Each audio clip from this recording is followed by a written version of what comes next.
written in the Old Testament, to each of us this allotment of years, 70.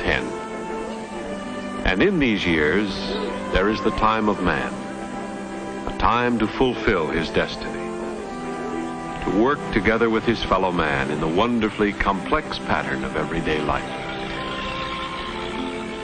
A time to be born, and a time to grow, to become aware of the loveliness of all things living. In the call to learn the happiest lesson of all, that the fullness of life can only be tasted when our happiness is shared with others. And later, a time of maturity, to reflect, to relax, to enjoy. Yes, this is the heritage to which we are born, the blessings to which we may all look forward. Yet, here in my parish, there are some who can only look back. They are the victims, unable to reap the full enjoyment of the days of their years. They are the victims of themselves. My church is in a railroad town, not far from a big freight terminal and repair shop.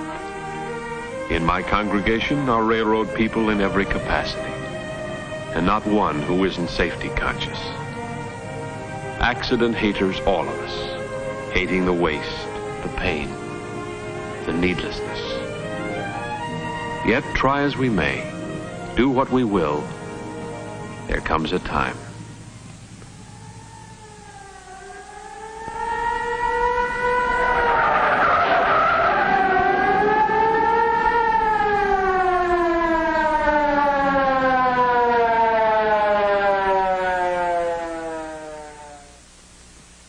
A fellow worker hurt. You never get hardened to a sight like this. But it isn't only what happens to the man in the ambulance. There's another story behind most accidents.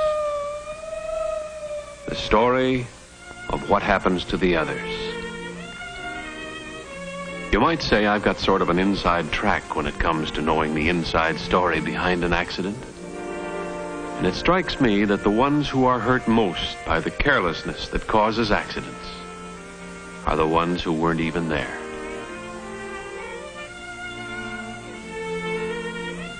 I often stop by here for a cup of coffee. Whenever I do, I'm reminded of the things that happened to the people who weren't even there. I reread the story in the sad eyes of the girl who serves me. This is Helen. Although she has never been in an accident, Helen is nevertheless an accident victim. Her eyes were not always sorrowful. Once they were bright and shining. Yes, I remember how those eyes used to glow whenever Helen thought about Joe.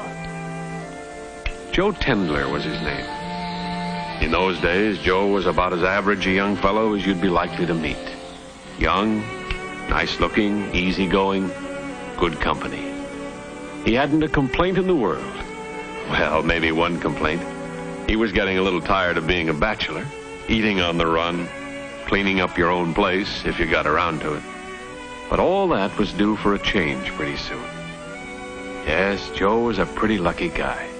A good job as road electrical foreman, a wonderful girl who wanted nothing in the world more than to be Mrs. Joe. On his way to the job that morning, Joe had to stop by to see Helen. There was something he'd forgotten to give her last night. Joe, in front of all these people, behave. But of course, Joe was behaving, the way any lucky, happy young fellow about to be married would behave. It was only natural. Joe had to take off in a hurry to reach that job on time. And Helen, well, she was on the job, and her face had that glad look I'll always remember. It made people feel good just watching her feeling good as she went through the motions. And though she was quick and sure and competent in everything she did, she was really a million miles away from that little restaurant. A million miles away. In a dream world all her own. That dream world had everything. A church, complete with ministers saying the proper words. I was flattered to be a part of Helen's dream. There was a ring in it, and of course a beautiful dress and veil, and a handsome groom. And when the ceremony was over, there was the first of many, many kisses. Yes, this was Helen's very own dream, and she was going to make it worth dreaming. She wasn't skimping on anything. There was that perfectly scrumptious model house she'd been wanting for all these years. And here it was, exactly as she'd imagined it. And here they were. And what was the sense in waiting? And so, the fastest sail on record. And while she was dreaming, she'd furnished that house that very afternoon, so Joe could read his evening paper on that pretty couch that very night. So she could take that paper away and cuddle close. She dreamed of everything any dreamy young girl had ever dreamed before. Of crackling fires, of dimmed lights, of love. And even in her dreams, Helen missed Joe when he was gone. But she was a clever dreamer. So she arranged for little Joe to be there to keep her from getting lonesome when Daddy was away. The beginning of a new life, but the end of a dream.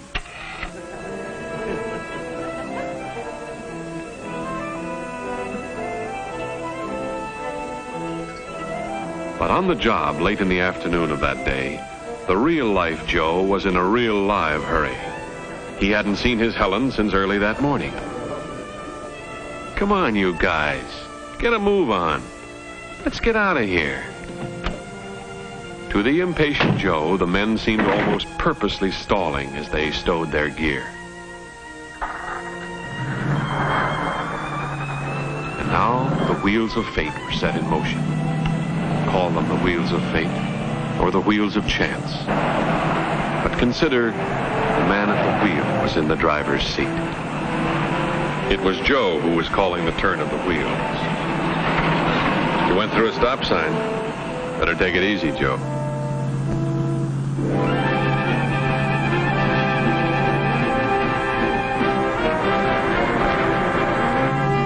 The others, they were along for the ride, whether they liked it or not. Liked it, they hated it. But what could they do?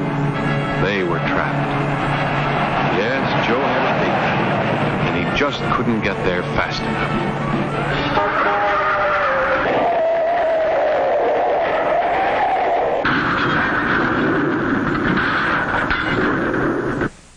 Now it was payoff time.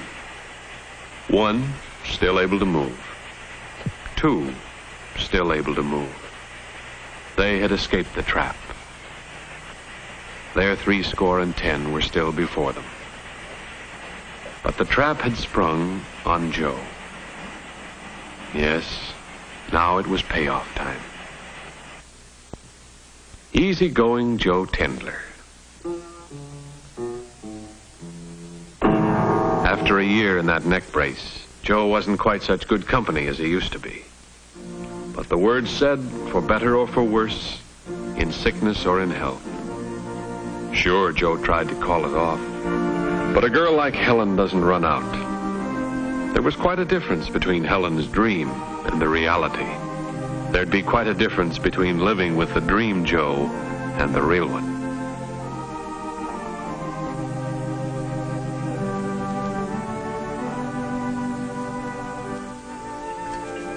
It needn't have happened at all.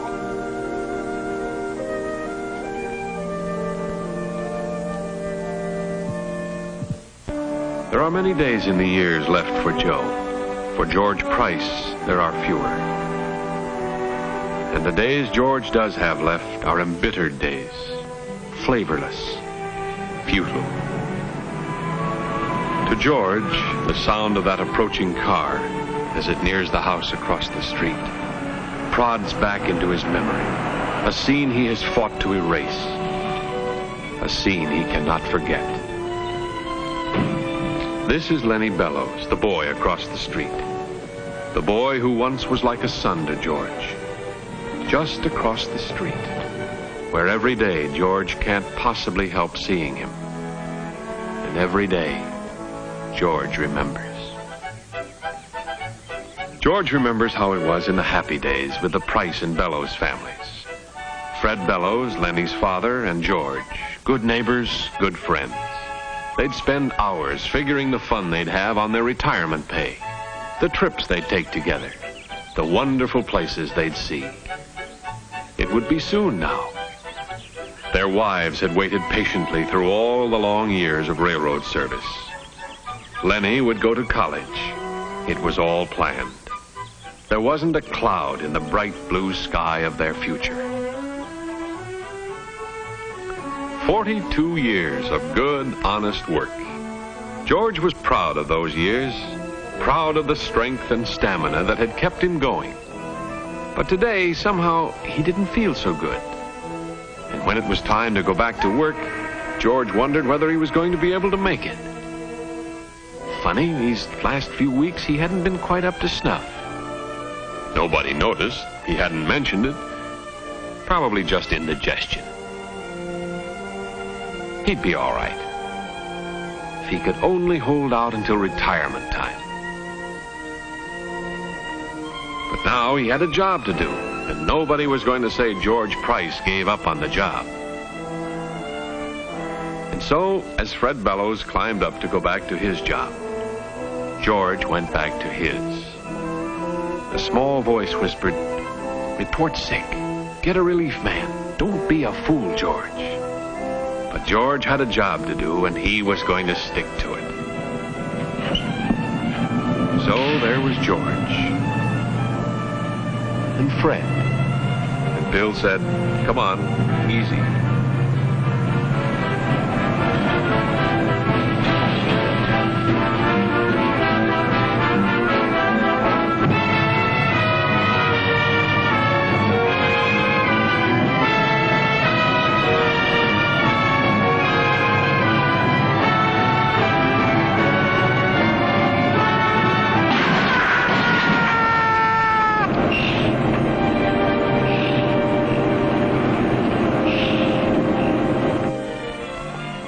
George tried to go to Fred Bellows' funeral, but the doctor said no. You don't walk around 2 days after a heart attack. But they couldn't keep him away from the window. He watched Grace and Lenny. Lenny, who wouldn't be going to college this fall, or any fall. Grace, who faced a future of grief and loneliness.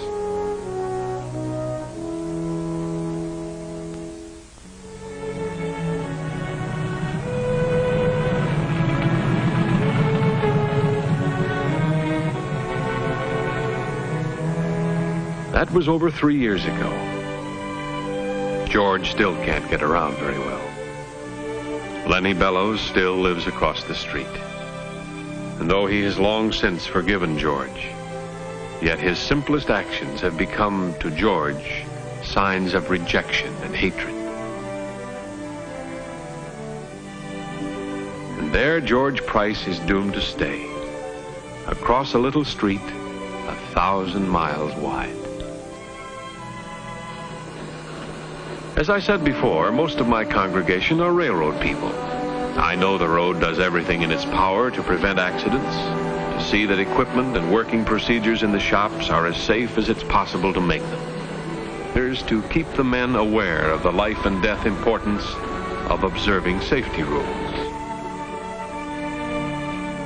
Yet, still they come, the ones who forget, even for the barest fraction of a second, that with safety, there are no second chances. Not all trips to the hospital, though, are necessarily disastrous. For example, there was the trip Charlie O'Neill made with his wife. That was about the happiest trip Charlie ever took.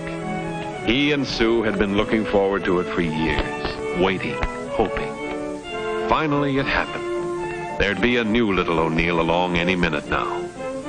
Charlie was so happy he forgot everything else.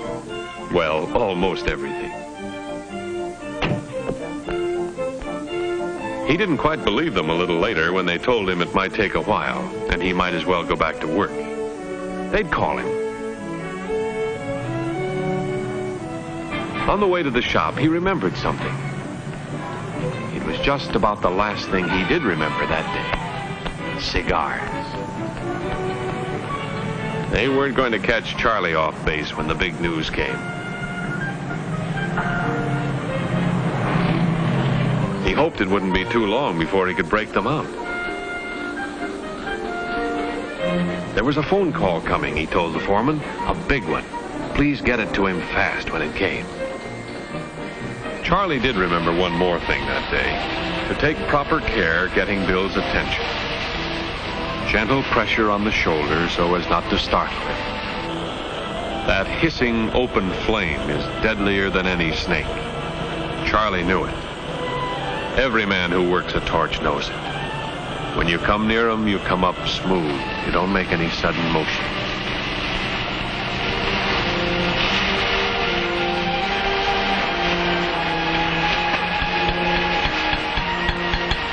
This was it.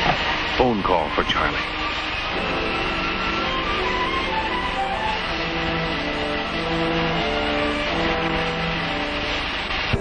Yes, yes. A boy, 9 pounds. Wow. You can forgive Charlie for being excited. Who wouldn't be? A newborn father is one of the most excitable people in the whole world. You can forgive Charlie for passing out cigars during work hours, even though he knew he should have waited till lunch. You can even forgive Charlie for what happened next. For that one instant of final, fatal forgetting.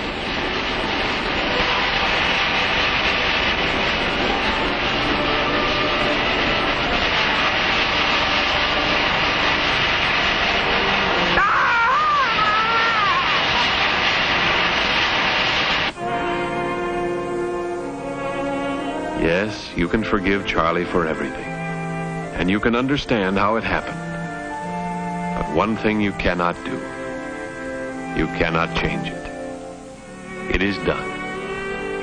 And there is nothing you can say to Charlie. He has said it all to himself many times. He has said that he was careless, that it could have been avoided, that he knew better, that he only forgot for a second. One tiny second. And in every case, Charlie is right. Still, the thing is done. Charlie has never seen his baby son. Charlie never will. It is written in the Old Testament, to each of us this allotment of years, 70. When you add that up literally, it says that the days of our years number 25,567. A trivial accident might take away 1 or 2 of those days. A serious one might take away 100 or 1,000. Or suddenly, there might be no days left at all.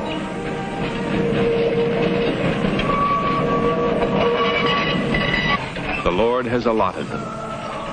Let not man by his thoughtlessness diminish the blessings of the Lord.